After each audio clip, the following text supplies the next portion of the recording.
बातचीत से मसला हल हो जाए तो इससे बेहतर कुछ भी नहीं है, क्योंकि उसमें आपसी मोहब्बत बाकी रहेगी, आपसी मेलजोल बाकी रहेगा। और अदालत करेगी तो मजबूरी का सौदा होगा कि भाई अदालत ने कह दिया तो हम मान रहे हैं। तो उसमें बहरहाल बेहतर यही कि आपसी बातचीत से, ये तो हमेशा कहा है हमने कि आपसी बातचीत से मसला हल हो जाए तो बहुत बेहतर है। अगर नहीं हल हो पा रहा है तब तो आखिरी उपाय और आखिरी फैसला जो है, देखिए, सुप्रीम कोर्ट को हम पहले से मानते चले आ रहे हैं। हमने सैकड़ों नहीं लाखों बार कहा है कि जो भी सुप्रीम कोर्ट निर्णय लेगा हम उसके साथ हैं। आज कमेटी बनाई है सुप्रीम कोर्ट ने, हम उसका आदर करते हैं, सम्मान करते हैं, बिल्कुल इसमें कोई दो राय नहीं है। और कमेटी जो फैसला लेगी मैं मानता हूं कि वो अच्छा ही फैसला होगा। बस थोड़ा सा संदेह यहाँ है, श्री श्री रविशंकर जो पहले भी जिन्होंने मध्यस्थता की थी इसमें, उनसे मेरी भी मुलाकात हुई, उन्होंने एक लेटर भी मुझे भेजा था।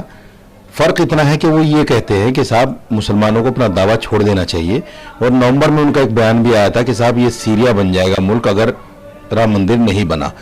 तो इस तरह की दो चार बातें हैं, लेकिन मैं समझता हूं कि जब नियुक्त किया गया है उनको कमेटी में, तो जो पंचायत में आ गए हैं, वो पंचायत में आने के बाद में मुझे पूरा यकीन और एतमाद है कि वो पंचायत के हिसाब से ही फैसला करेंगे।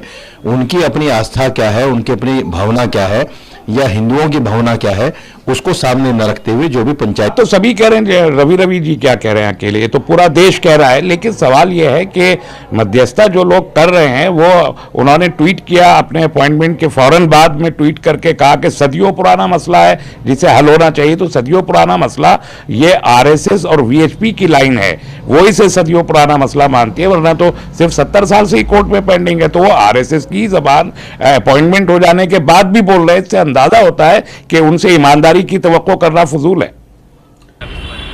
समझौते की कई बार बात हो चुकी है, लेकिन हमेशा वो नाकामयाब रही, क्योंकि किसी ने खुले दिल से बात नहीं की और सब अपनी अना के ऊपर बैठे रहे। लेकिन अगर सुप्रीम कोर्ट चाहता है कि एक बार और मीडिएशन हो के समझौते की बात हो, तो हम ये समझते हैं कि बुरा फैसला नहीं है। बैठे, लेकिन इसमें कम से कम मुसलमानों को खुला दिल दिखाना देना चाहिए, जो उन्होंने पहले नहीं किया। उस बात पर अब सोचकर कि शायद ये आखिरी मौका है हिंदू मुसलमानों को एक करने का।